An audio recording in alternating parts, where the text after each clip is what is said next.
Sabe aquela sensação de que existe algo além do que a gente consegue ver e tocar? Pois é sobre essa conexão, essa linha que liga o nosso mundo, o mundo material, com o mundo espiritual que a gente vai conversar hoje.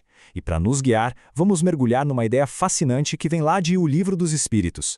Então, para a gente começar, vamos fazer um exercício de imaginação. Mas é um exercício bem radical, tá? Algo para mexer mesmo com a nossa percepção da vida, da existência. Pensa comigo, e se, de repente, amanhã, o nosso planeta simplesmente deixasse de existir? Puf, sumisse. Imagina a cena. Sem o planeta Terra, sem corpo físico, sem nada, nenhuma matéria do jeitinho que a gente conhece. Um apagão total do universo corporal. E aí, sobraria alguma coisa? Essa é a grande questão, né? Será que isso seria o fim definitivo? O fim da vida, da consciência, de tudo? Ou será que a vida daria um jeito de continuar, sabe, em outro lugar, de outra forma? Olha, essa pergunta, por mais doida que pareça, não é nova não. Na verdade, ela é o ponto central da questão 86 de O Livro dos Espíritos. A pergunta lá é basicamente essa: o mundo material poderia acabar, sumir, sem que isso afetasse a essência do mundo espiritual? E a resposta, gente, é simplesmente fascinante. A resposta que os espíritos dão é a seguinte: presta atenção. De certo, eles são independentes, contudo é incessante a correlação entre ambos, porquanto um sobre o outro incessantemente reagem. Parece complexo, né? Mas essa frase curtinha tem duas ideias-chave que a gente precisa entender. Primeiro, independência. E segundo, essa tal de correlação incessante. Ok, vamos por partes. Primeiro, a independência. O que raios quer dizer que o mundo espiritual é independente? Então, o ponto principal é o seguinte: o mundo espiritual existe por conta própria. A existência dele não depende da existência do nosso mundo material. Ele não precisa de um universo físico para existir.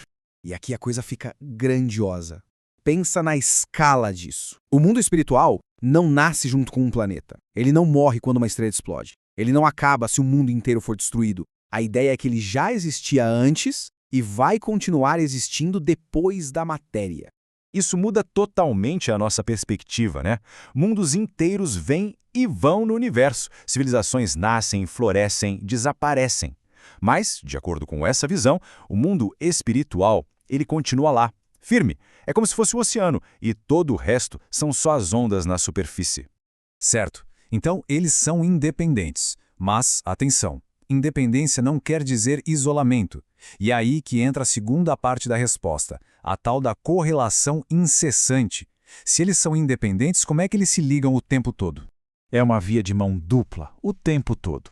Pensa assim, tudo que a gente faz, pensa, sente aqui no mundo material, reverbera lá no mundo espiritual.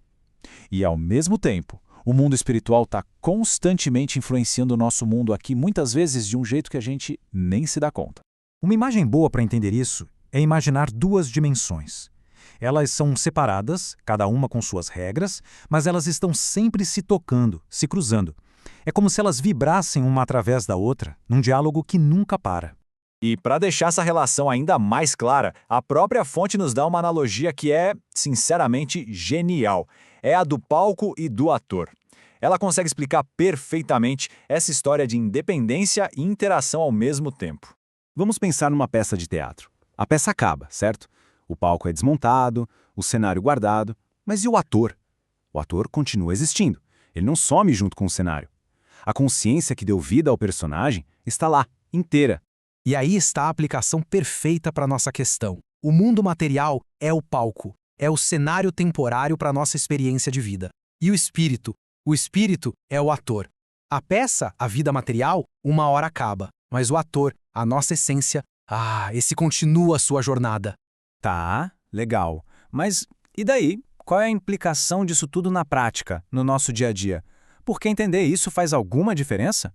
A grande sacada é que, mesmo estando aqui, neste palco, a gente não está desconectado da outra dimensão. A gente vive essa interação o tempo inteiro. Essa troca de influência acontece a cada segundo.